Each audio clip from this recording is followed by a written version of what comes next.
What is going on, everyone? It is Jacob Fett, and today I'm back with a brand new fanfiction.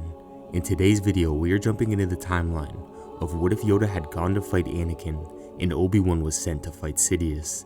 If you do enjoy these fanfictions, make sure to drop a like and subscribe to the channel for more videos like this. But with that being said, let's jump right into today's story. Our story begins on Coruscant at the very moment when Palpatine is giving his monumental speech to the Senate, announcing the fall of the Republic and the birth of the Galactic Empire. The room filled with thunderous applause, a celebratory cheer marking the end of an era, entering the dawn of a new age under the Empire's grasp. Meanwhile, inside the Jedi Temple, Obi-Wan has just recalibrated the code sent out to surviving Jedi, warning them to stay away in hiding. We all know how the rest of the story plays out originally after Obi-Wan watches the security holograms within the Jedi Temple. But what if Yoda and Obi-Wan had reversed their roles? What if Yoda was sent to fight Anakin on Mustafar and Obi-Wan was sent to fight Sidious? Now, for the record, I just want to say there's a reason that Yoda tells Obi-Wan this line specifically in the movie. Send me to kill the Emperor. I will not kill Anakin. To fight this Lord Sidious, strong enough, you are not. But for the sake of the video, let's explore this alternate timeline. Let's say Yoda decided to send Obi-Wan to fight the Emperor while he went to find Anakin. The air in Padme's residence hung with tension as the faint hum of the city's sounds could be heard in the distance. She stood near the edge of her balcony, her mind a storm of worry as the galaxy had begun to unravel around her. The door hissed open behind her, expecting a servant droid or perhaps a senatorial aide. Instead, a small familiar figure stepped into the room, his wooden cane tapping softly against the polished floor. "Yoda," Padme said, her voice catching with surprise. "What brings you here? Is everything alright?" The Jedi Master's ancient eyes met hers, his ears dropping slightly, a sign of the burden he carried. "Grave news I bring about Skywalker," he said, his voice low and steady.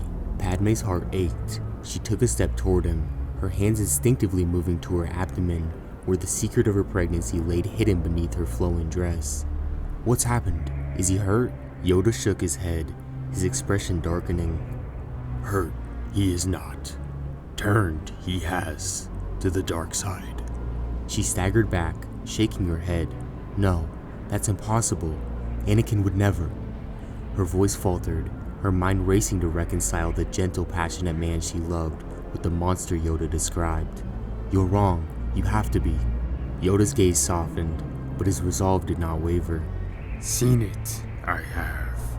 In the temple, younglings he killed. Seduced by the Emperor, he has been." She turned away, sitting down for support. "No," she whispered. "I know him. His heart. It's good." Yoda interrupted gently. "Told you this, I must. Sorry, I am." Yoda said nothing more before he left, but his gaze flickered briefly to her midsection. A subtle shift crossed his features. Realization. Before she could respond, Yoda turned, hobbling toward the door and exiting the room. As he passed her ship's landing bay, his clawed hand softly brushed against the chrome ship, a tiny tracking beacon sticking to the metal with a faint click. Padme sat motionless for a long moment after he left, with Yoda's words echoing in her mind. It couldn't be true. She had to see him, to hear it from Anakin himself. Not long after, she made for her ship, her determination for answers overriding the eternal fear of the truth. Padme's shuttle takes off, leaving Coruscant behind, beginning to head to Mustafar. Trailing far behind, Yoda's Jedi starfighter followed, making sure not to be seen. After all, that would probably be the last thing on Padme's mind considering everything she had just learned. The small, agile craft hummed with Yoda focused intently on the signal pulsing from the beacon. The old Jedi Master's hands rested lightly on the controls, his mind constantly calculating his next move. He knew Padme's destination would lead him to Anakin. Eventually, Padme arrived in Mustafar, a volcanic planet filled with molten rivers and ash-covered skies. Her shuttle descended through the haze, landing on a platform overlooking the fiery landscape. She stepped out, her heart pounding as she scanned the area for Anakin. Running over, Anakin emerged from the shadows of a nearby facility, his cloak flowing in the smoky wind. His face, once so full of light, was filled with something darker now, almost something she didn't recognize. "Anakin," she yelled, running to him. Tell me it's not true, what they're saying about you." His eyes narrowed slightly as he places his hand on Padme's shoulder. "What have you heard?" She hesitated, Yoda's warnings clashing with her faith in him. That you've turned, that you've done terrible things. I don't believe it. We can run away, we can go somewhere safe and raise our family." His expression softened for a moment, then hardened with darkness. "We don't have to run anymore, Padme. I found a way. I can protect you, protect us. The Jedi are gone. I'm stronger now than..." A distant roar interrupted his words, growing louder by the second as they both turned, eyes drawn to the sky as a Jedi starfighter pierced through the smoky clouds. Anakin's hand moved towards his lightsaber as the craft touched down beside Padme's shuttle. The cockpit canopy hissed open as Master Yoda stepped onto the platform, his small form radiating authority. In the original timeline, Padme mentioned that Obi-Wan wants to help her and Anakin, revealing to Anakin that she had talked to Obi-Wan and also that he knows of their children. And then moments later, Obi-Wan appears from inside Padme's ship, leading Anakin to force choke her. But since Yoda had arrived on his own in this timeline, and Padme hadn't mentioned Yoda's name specifically, Anakin wouldn't be angered to force choke Padme like originally, almost taking more of a protective stance. "Master Yoda, you shouldn't have come back," Anakin says, anger flashing in his eyes. He stepped forward, placing himself between the Jedi Master and Padme. "Get back to the ship, Padme," he told her, his voice low and firm. "Now." Padme hesitated, her gaze darting between them, almost instinctively knowing what's about to happen, as Anakin ignites his lightsaber, the blue blade sparking to life. Yoda's eyes narrowed. "Disappoint me, you do, Skywalker. A dark path you chose." His hand moved to his hilt, and with a flick, his green lightsaber sprang to life. Padme backed away, fear gripping her as she saw the truth in Anakin's stance, the look in his eyes. Yoda had been right. Tears filled her vision as she backed toward the shuttle, her world crumbling with every step. Behind her, Yoda leapt, his small form a blur of motion as he clashed with Anakin, their lightsabers meeting with a crack as the inevitable duel began. Meanwhile, on Coruscant, Obi-Wan Kenobi stepped into Chancellor Palpatine's office, his lightsaber already ignited. The Senate chamber above loomed vast and silent, a stark contrast to the tension now within the room below. 2 royal guards flanked the entrance, their crimson garments hanging as they immediately lunged at Kenobi with their metal staffs. Obi-Wan deflected the first pair of strikes with ease, his blue blade moving with precision. The guards were skilled but no match for a Jedi Master. A swift counter disarmed one, and a spinning slash dropped the other. Both crumble into the floor, the sound of their armor clattering off the ground. Palpatine rose from his chair, his hood casting shadows over his twisted smile. Without warning, waves of force lightning erupted from his old morphed hands, crackling towards Obi-Wan. Obi-Wan raised his lightsaber, the blade absorbing the assault of lightning, his stance unshaken. Palpatine's eyes widened slightly, perhaps surprised by the Jedi's resilience. Before he drew his own weapon, his red blade igniting with a hiss as the Sith Lord lunged in. Their duel was a storm of motion. Obi-Wan's mastery of Sorsu formed a small wall of defense against Palpatine's ferocious attacks.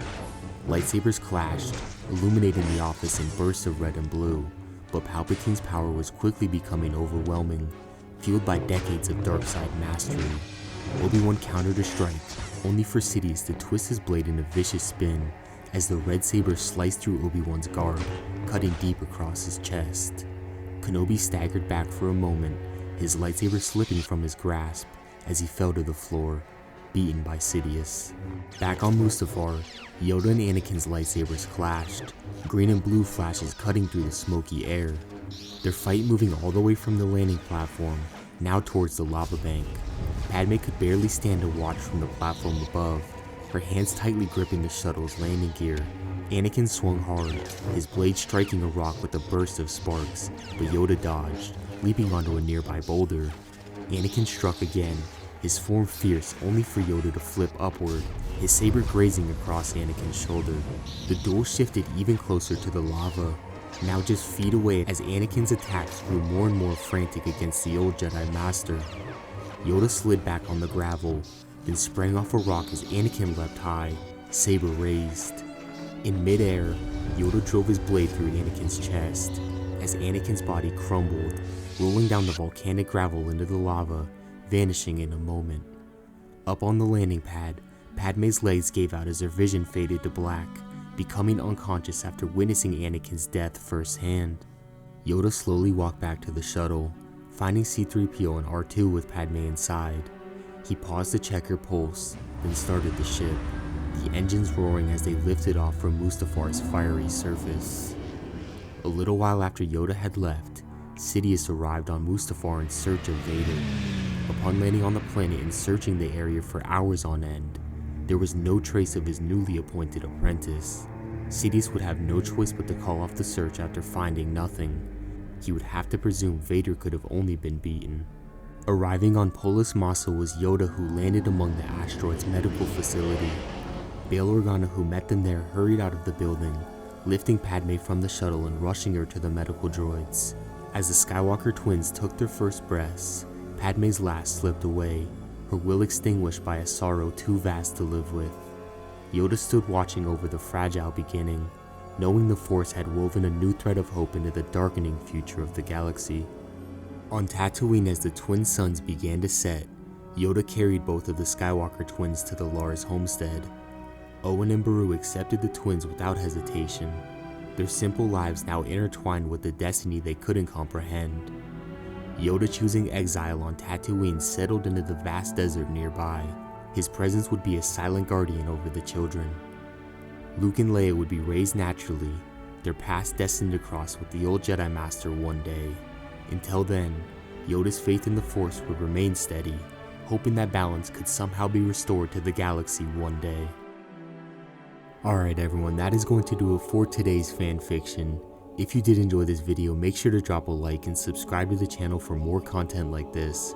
Feel free to let me know in the comments if you have any other ideas for what if videos or scenarios, or if you wanted to see a part 2 for this one. Thank you all for watching, and until next video, may the Force be with you.